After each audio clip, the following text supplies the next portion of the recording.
Amém. Nós vamos ler Mateus 19, a partir do verso 3, e nós vamos seguir a temática do que nós temos trabalhado essa semana, mas agora atacando uma área, numa abordagem um pouquinho diferente. A gente vai falar sobre a raiz do problema.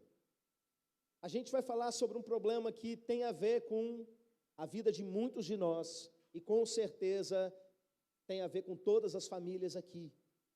É uma coisa chamada idolatria sexual. E você vai entender a importância desse assunto no decorrer dessa mensagem. Mateus 19, a partir do verso de número 3, nós lemos assim: Vieram a ele alguns fariseus e o experimentavam, perguntando: É lícito ao marido repudiar a sua mulher por qualquer motivo? Então respondeu ele: Não tendes lido que o Criador desde o princípio os fez homem e mulher, e que disse: Por esta causa deixará o homem pai e mãe, e se unirá à sua mulher, tornando-se os dois uma só carne, de modo que já não são mais dois, porém uma só carne. Portanto, o que Deus ajuntou, não o separe o homem. Replicaram-lhe: Por que mandou então Moisés dar carta de divórcio e repudiar? Respondeu-lhe Jesus: Por causa da dureza do vosso coração, é que Moisés vos permitiu repudiar vossa mulher. Entretanto, não foi assim desde o princípio. Eu, porém, vos digo: quem repudiar sua mulher, não sendo por causa de relações sexuais ilícitas, e casar com outra, comete adultério, e o que casar com a repudiada, comete adultério. Disseram-lhe os discípulos: Se essa é a condição do homem relativamente à sua mulher, não convém casar.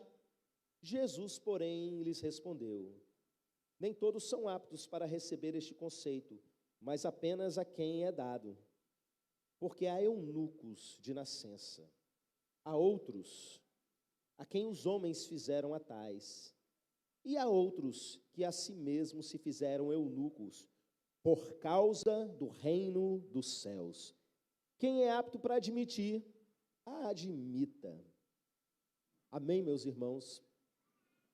Há um tempo atrás eu preguei uma mensagem sobre divórcio, fiz um cortezinho, botei na internet, viralizou e estou recebendo hate até hoje, né? Toda semana tem algumas pessoas ali me xingando, e é interessante que algumas entram no debate no nível teológico. E a conversa deles para dizer, olha, tudo bem, a Bíblia autoriza o divórcio, é justamente essa mesma fala que as pessoas estavam falando lá 2000 anos atrás com o próprio Jesus.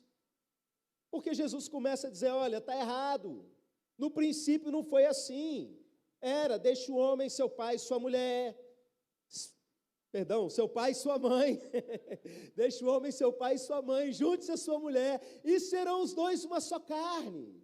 E aquilo que Deus uniu, pode falar, aquilo que Deus uniu, não separe o homem. E aí os caras viram e perguntam, mas por que então que Moisés deu a lei do divórcio? E é isso que as pessoas estão dizendo até hoje. Mas a Bíblia não está dizendo que existe lá a condição de divórcio e apela para a lei do Antigo Testamento. Ignoram o que Jesus está dizendo, não é? Olha, o fato de existir uma lei para poder ajustar o pecado que foi feito, não quer dizer que está liberado fazer. Por exemplo, existe lei contra assassinato, e aí tem punições para o assassino. Não, peraí, tem punição para o assassino, né? Tem reparação para a família, está lá a lei todinha escrita. Então quer dizer que pode matar? É essa a lógica. Irmãos, a gente não pode ser burro para poder ajustar o nosso pecado aquilo que a gente quer fazer. Dizer que a Bíblia está dizendo aquilo que ela não está dizendo. Está errado. E aí, meus irmãos, Jesus vai e explica isso. E a reação dos discípulos é curiosa. Eles viram para Jesus e falam assim, se é essa a situação, se casou não é mais para separar, então é melhor nem casar. E a resposta de Jesus, basicamente, ele ensina o seguinte: tem gente que não vai casar. E não é porque tem aquele safadão que não quer casar para ficar vivendo na sem-vergonhice, né? para ser o solteirão, não, eu não vou casar, mas sai pegando geral. Não, não é sobre a safadeza, é sobre a santidade. Jesus vai mostrar que algumas pessoas preferem não casar por amor do reino de Deus. E a gente vai entender isso um pouco mais profundamente na mensagem dessa noite. E Jesus vira e fala assim: olha, algumas pessoas nasceram eunucas, outras pessoas foram feitas eunucas pelos homens, e outras pessoas a si mesmo se fizeram eunucas por amor do reino de Deus. Essa é a resposta de Jesus. Mas afinal, o que é um eunuco? É uma palavra que a gente não usa muito no nosso dia a dia, e é possível que alguns mais novos aí, e talvez alguns mais velhos, não saibam do que significa, do que se trata, não é? Um eunuco, inicialmente, era a palavra que servia para designar aquela pessoa que ela tomava conta de um harém. Sabe, aquele rei que tinha uma porção de esposa, e todas elas ficavam lá numa parte do palácio.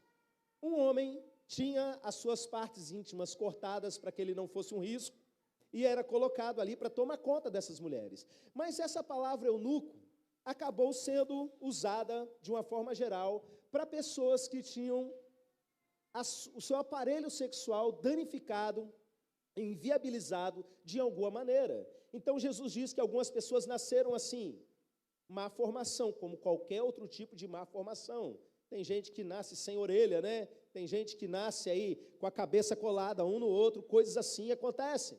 Então tem pessoas que nasceram com problema no seu aparelho sexual e não vão casar. E aí Jesus diz o seguinte, que existem pessoas que os homens fizeram isso com elas.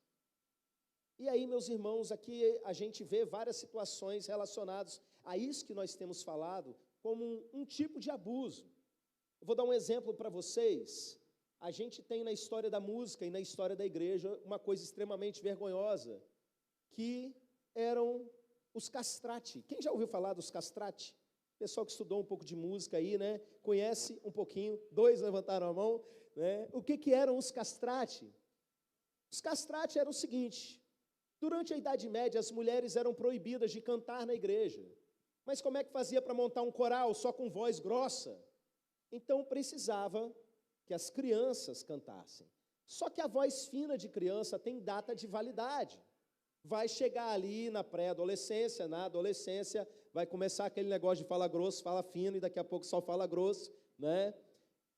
E o que eles faziam? Principalmente crianças em situação de vulnerabilidade, crianças pobres, crianças órfãos, eles iam lá e chamavam alguém, o cirurgião na época, que normalmente era um barbeiro, estava acostumado a usar uma navalha, e cortava os testículos da criança, para que ela entrasse na adolescência sem produzir testosterona, inviabilizando a vida dessa pessoa, na sua sexualidade, no seu casamento, para que continuasse cantando fininho para o resto da vida.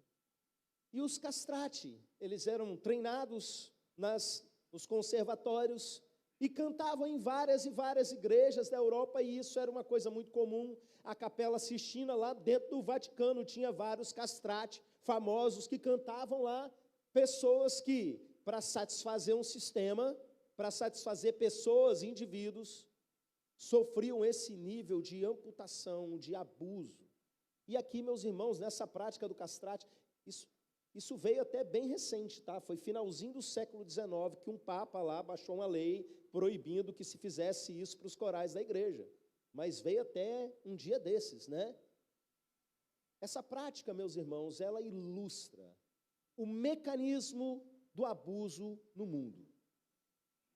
Existe alguém que vai ser lesado para o benefício do outro, ou para o benefício de algumas pessoas, ou ainda para o benefício de todo um sistema. Essa é a lógica do abuso, que você encontra em várias situações de abuso nos dias de hoje e desde sempre e mundo afora.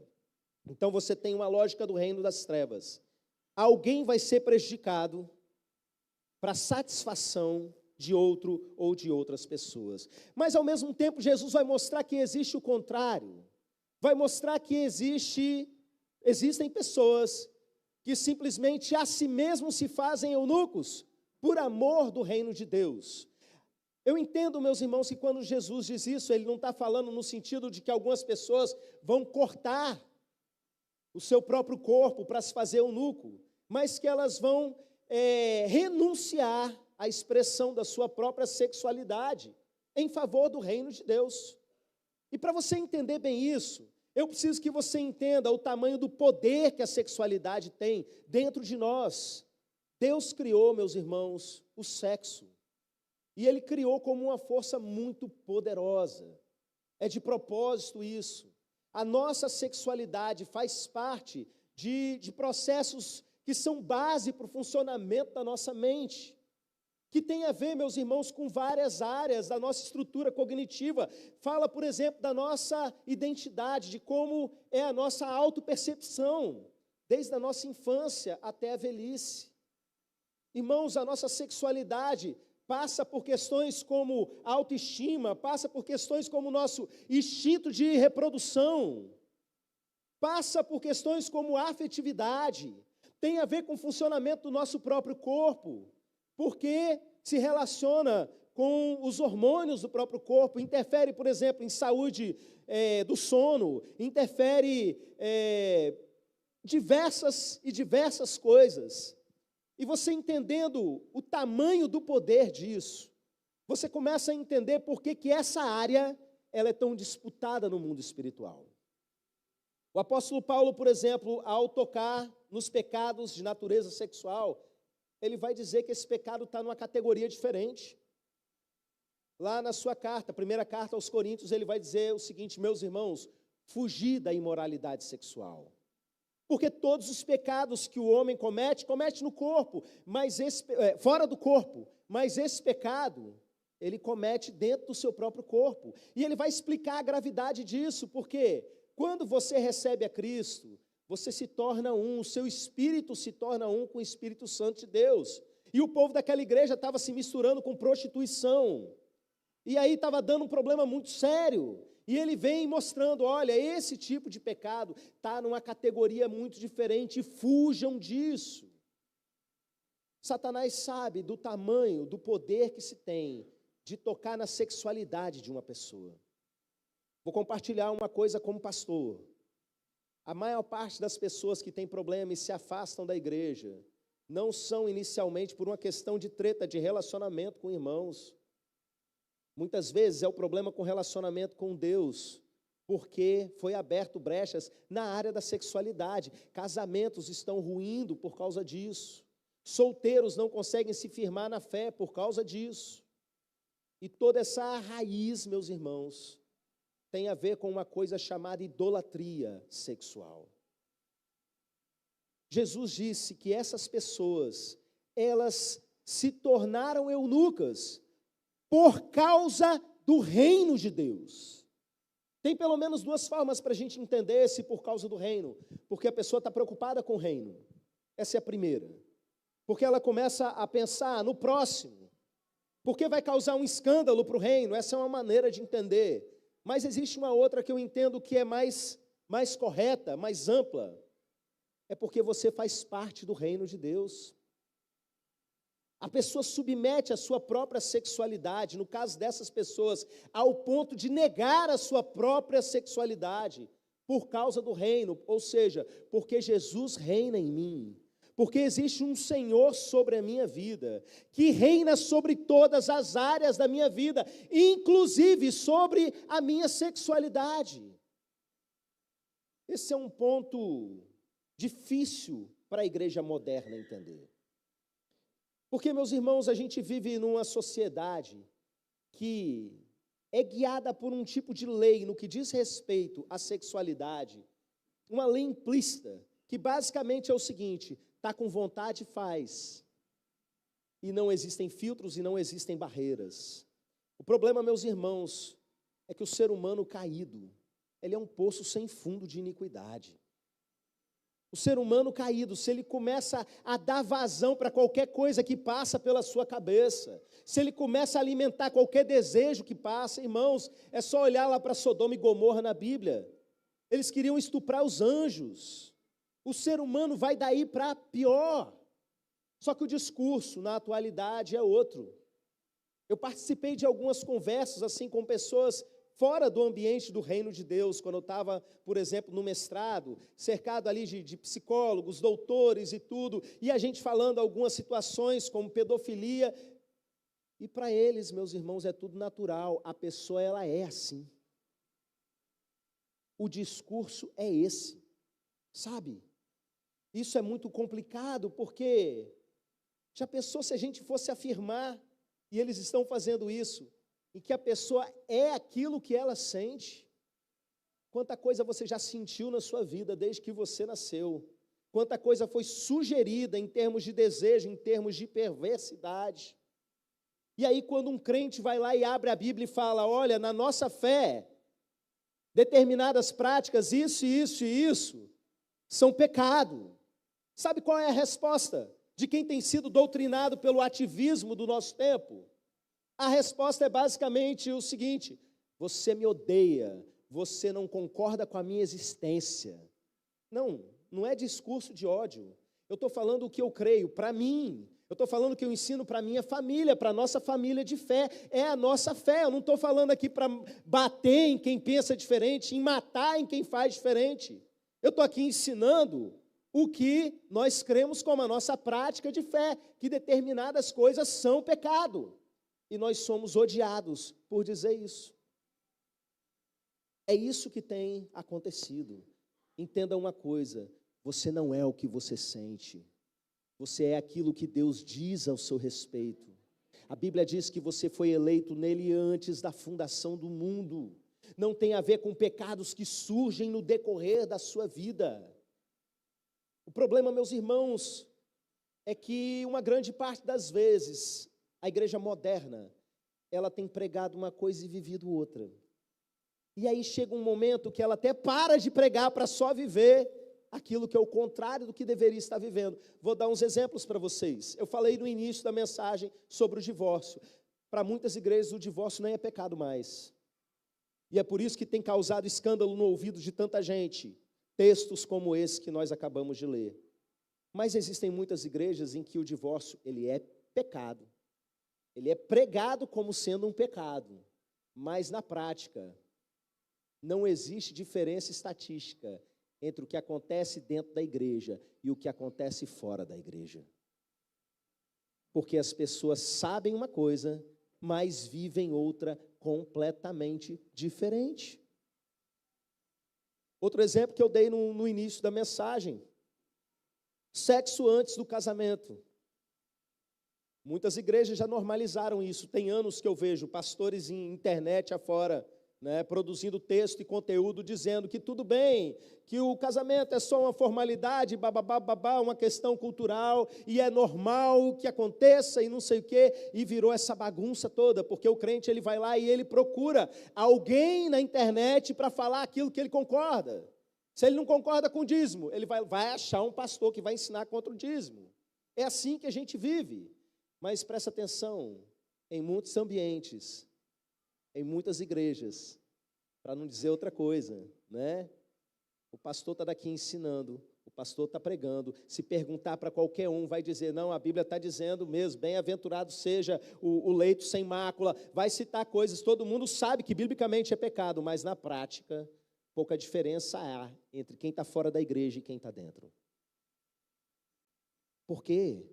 Porque eu estou com vontade, eu não vou aguentar. Eu tenho que fazer, é a lei implícita que está nesse mundo. Deu vontade, vai lá e faz. E para encurtar um pouco a história, quer ver outro problema que está na vida de muita gente, que tem a ver diretamente com essa questão de idolatria sexual? A pornografia. Irmãos, até o povo não crente já entendeu que a pornografia é extremamente destrutiva sobre a vida de qualquer pessoa. Porque tem visto, e existem hoje muitas e muitas pesquisas relacionadas a isso, que por causa do circuito da dopamina no cérebro, aquilo ali vai gerando vício, igual como qualquer outra substância. Quem é viciado em drogas, por exemplo, e isso vai gerando uma série de transtornos dentro da pessoa. Alguns desenvolvem transtornos de natureza sexual, não conseguem ter uma vida sexual saudável. O casamento está todo atrapalhado por conta da pornografia. Existem pessoas, meus irmãos, que têm tido todo tipo de problema, até mesmo social, por conta do vício, não consegue mais se relacionar com alguém, por quê? Porque é mais fácil você se relacionar com você mesmo. E a pornografia vai servindo a esse tipo de sistema, sabe? Mas existem duas coisas que são as piores consequências de todas, e que tem pegado muita gente que tem se entregado à pornografia. Uma delas é dessensibilização. Antes de começar essa mensagem, eu falei sobre a importância de nós sermos sensíveis no sentido de sentir a dor do próximo. A pornografia, ela vai treinar a pessoa para a sua autossatisfação, independente daquela pessoa que está sendo usufruída em sua imagem. Se aquela pessoa foi alguém que foi sequestrada da sua terra, que está ali sendo obrigada a fazer certas coisas, se está sentindo dor, se está sendo humilhada, não importa. Não há qualquer tipo de sensibilidade pela dor do outro. O que importa é a sua própria satisfação. E a pornografia é para adestrar as pessoas a se tornarem insensíveis, egoístas. O que importa é a minha satisfação e o outro que se arrebente. Vocês não têm noção de quanta gente que aparece nesses vídeos internet afora. São crianças que foram sequestradas de suas famílias, que cresceram sendo prostituídas, de pessoas muitas vezes que foram para outro país, sobre promessa de uma vida melhor, de um trabalho, chegaram lá, foram escravizadas, e estão ali, e as pessoas estão consumindo esse tipo de vídeo, e se você chega e fala uma coisa dessa, não faz diferença, porque elas vão se tornando insensíveis. A segunda coisa terrível que acontece, é uma coisa chamada escalada de conteúdo. O que é a escalada de conteúdo? A pessoa, quando ela está viciada, ela é apresentada a um tipo de conteúdo, daqui a pouco aquilo não é suficiente para causar satisfação, e ela quer algo um pouco mais forte do que isso. E aí, meus irmãos, é dentro disso que mora o problema. A gente está no Maio Laranja, e eu percebi uma coisa quando eu comecei a pesquisar nessa semana. Eu comecei a pesquisar, querendo saber se, diante de todas essas campanhas que a gente tem feito ano após ano, se a quantidade de abusos está diminuindo ou se ela está aumentando. E você sabe, meus irmãos, para minha tristeza, a quantidade de abusos tem aumentado. Eu comecei pesquisando a respeito da ilha de Marajó, por causa do nosso trabalho missionário lá, e eu vi, está aumentando. Aí eu fui pesquisar sobre os índices a nível de Brasil, e continua aumentando. Eu vi algo assim há anos atrás, meus irmãos, e eu pensei, não, é porque por causa da campanha, pode ser que as pessoas estão denunciando mais, mas o tempo foi passando e eu percebi que não. Você sabe por que a quantidade de abuso está aumentando? Porque o número de abusadores está aumentando, e a pornografia é uma fábrica de abusadores. É ali, meus irmãos, que muitas pessoas que se consideravam pessoas de bem estão sendo expostas e apresentadas a todo tipo de perversidade, e é só ladeira abaixo, por quê? Porque não tem mais filtro, porque é errado que se coloque qualquer tipo de filtro, você é isso daí, é o discurso que se tem. Irmãos, é hora de restaurar o altar na vida de cada um. A sexualidade tem se tornado um verdadeiro ídolo, tanto para as pessoas que estão lá fora, quanto para as pessoas que estão aqui dentro. Independente do nível de envolvimento que se tenha, se você é uma pessoa que tem se entregue a esse tipo de conteúdo, entenda, Satanás não tem simplesmente uma porta na sua vida, ele tem uma área VIP dentro de você. Ele tem um lugar privilegiado para moldar, para você ficar do jeito que ele quiser. Irmãos, não adianta simplesmente a gente conscientizar e ensinar as crianças a protegerem. Isso é muito importante, a gente vai continuar fazendo. Se a nossa sociedade continuar produzindo pedófilos, Se a nossa sociedade continuar dessensibilizando pessoas, e ensinando elas que o outro não importa, que o negócio é a sua satisfação, e a sexualidade continuar sendo evoluída, sendo transformada nisso que a gente está vendo. Você sabe o que é pior da pornografia? É que crianças e adolescentes estão tendo um acesso livre a elas. E às vezes um menino com 12 anos de idade, com um celular na mão, em 5 minutos de acesso, ele vê mais mulher pelada do que o bisavô dele viu na vida inteira. E qual é a consequência que isso vai trazer, meus irmãos? Alguém que vai crescendo nesse ritmo, não tem como. É a fase onde a sexualidade está sendo moldada, está sendo formada, e Satanás entra ali e começa a deformar, a produzir um abusador. Basta. Basta. Você precisa dar um basta nisso na sua vida. Eu não sei qual é o nível de luta que talvez você esteja tendo, mas você precisa de 2 coisas. Primeiro, você precisa de ajuda. Não são só os mais novos não, tá? Novos crentes, adolescentes, não. Qualquer pessoa, seja homem, seja mulher, independente da idade que tenha, você está sendo derrotado nessa área da sua vida, você precisa de ajuda, e ajuda não é com qualquer pessoa lá de fora, sabe? Você precisa procurar alguém mais maduro na fé, para ajudar você na caminhada. Outra coisa que você precisa fazer, para de alimentar a sua carne, para de se cercar de coisas que vão só atiçar a sua idolatria sexual. Mas existe uma terceira coisa, que eu quero convidar você a abrir a sua Bíblia, um capítulo antes desse que nós acabamos de ler.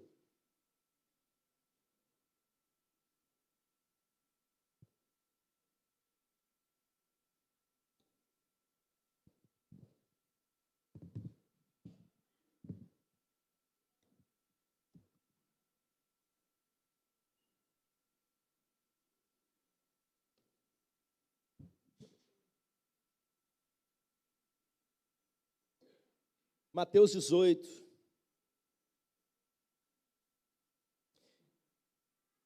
Nós lemos um trecho na quarta-feira com a irmã Rebeca.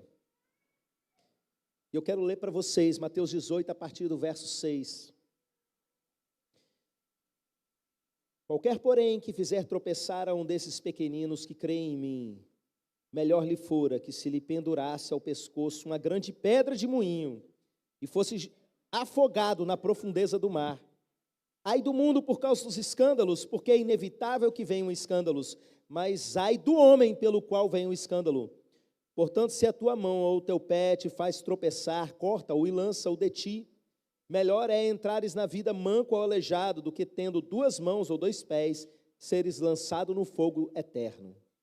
Se um dos teus olhos te faz tropeçar, arranca-o e lança-o fora de ti. Melhor é entrares na vida com um só olho, do que tendo 2 seres lançados no inferno de fogo. Amém, meus irmãos? A maneira como Jesus ensina a gente a lidar com o pecado, não é com terapia. Tem gente que fica psicologizando o pecado, meus irmãos, tentando buscar a raiz disso, raiz daquilo, e não sei o quê, como eu vou fazer, presta atenção. Pecado, biblicamente, a gente trata com uma coisa chamada arrependimento. E Jesus mostra para a gente nesse texto que a nossa luta contra o pecado, o nosso enfrentamento com o pecado precisa ser radical. É a tua mão que está fazendo você pecar, corta e lança fora. É melhor você entrar no reino sem uma mão do que ir para o inferno, com mão e tudo. É o teu olho que te faz pecar, corta ele, arranca, né? Mete uma colher, ó, arranca fora. É melhor você entrar no reino sem um olho, do que você ir para o inferno com os 2. Mas eu tenho certeza que antes de cortar a sua mão e o seu olho, tem outras coisas que você pode amputar da sua vida.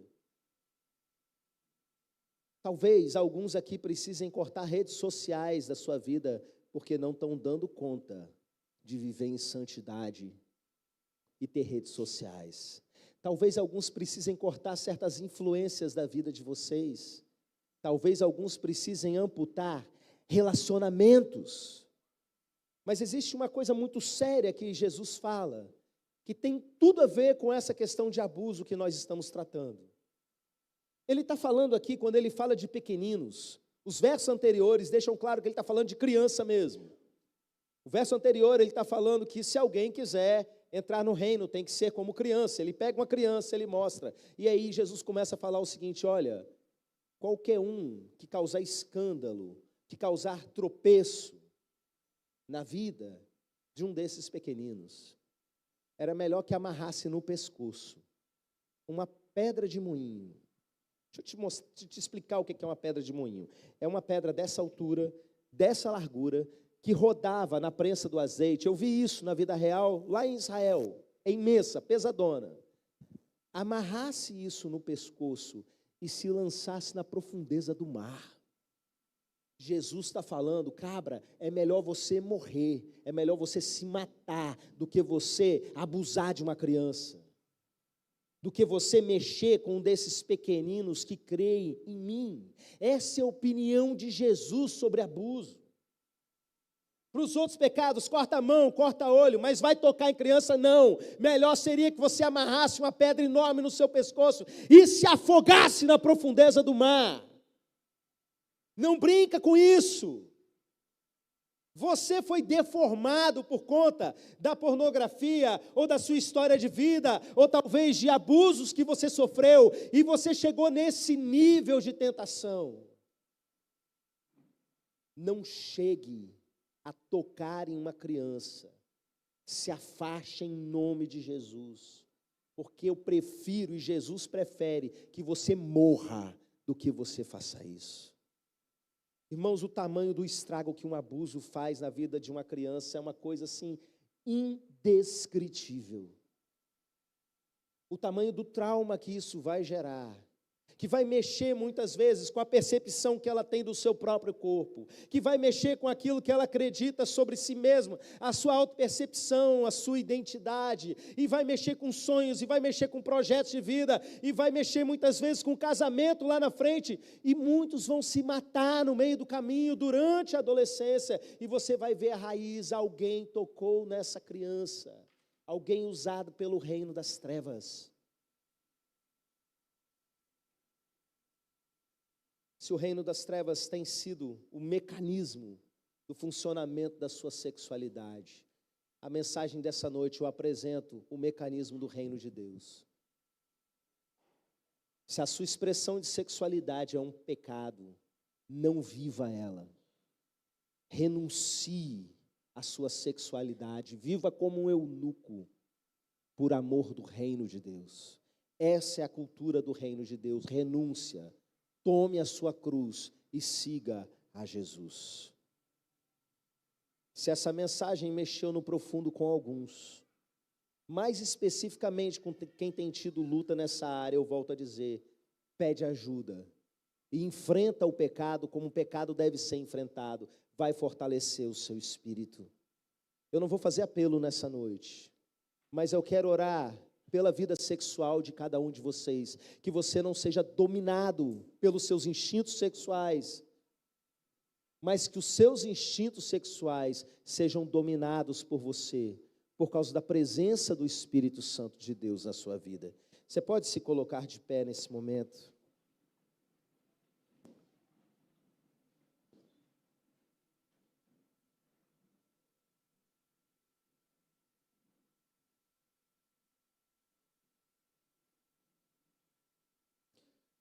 Pai querido, nós somos gratos ao Senhor, porque o Senhor nos fez seres sexuais, e tudo que o Senhor fez é bom.